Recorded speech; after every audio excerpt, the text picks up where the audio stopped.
This is Joe Pugh for IFLTV. Delighted to be joined at Wembley Arena by Mr. Adam Booth. How are you? I'm okay. I'm admiring your jaunty posture. Jaunty? Jaunty. I'm admiring your tracksuit. So David Adeleye. That's back in the day, that. The same, man. Right. Can we just talk about that photo you just showed me of you having to pick up David Adeleye? Mate, you've been putting in some gains. No, so it was my thing from years ago where when we win, I pick the fighter up in a certain way.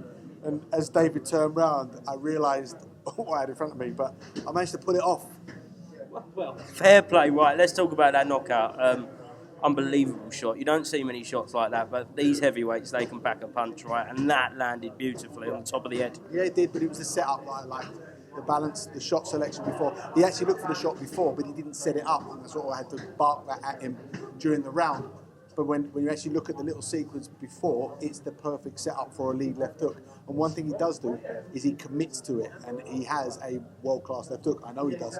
My hands are still, vibrating from all the pads we do. World-class jab, world-class left hook. How impressed have you been by him in the gym? Because obviously we didn't see that much, but you say the setup, the shot was unbelievable in the short amount of time we did see him in the ring.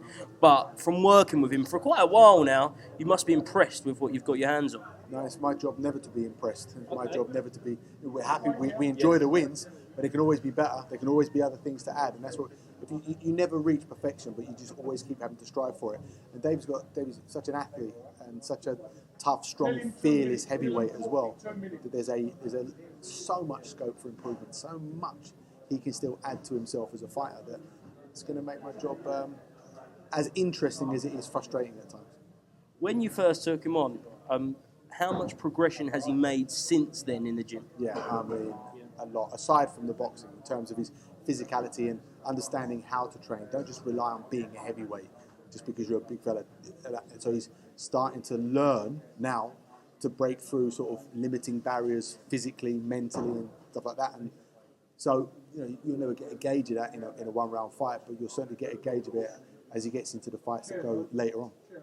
Who would you like to see him fight next? I don't know. I want to go back and watch it, and I want to get back to working on the things in the gym that I had to stop, because once you start making that final prep for a fight, you've got to work on certain things. So I want to get back and start working on the things that we had to leave behind like a month or so ago. He was very vocal that he wants the Fabio Wardley rematch. Whether that be next or you still want to work with him for a while, is that a fight that you look as an end goal? I mean, an end goal? No. Fabio Wardley's one heavyweight out there, and he's a heavyweight who's got a stoppage win over David. But, I'm sure that Fabio is looking in his front view, not his rear view mirror. And David's journey is his journey, and we've got to work on the things that we want to improve as a fighter and pick the fights accordingly. Has he shown mental strength? Because coming off the back of it was a heavy defeat last year. He's been inactive for a year, and he showed in there tonight that he really hasn't missed a step. No, there's absolutely no flinch in him whatsoever.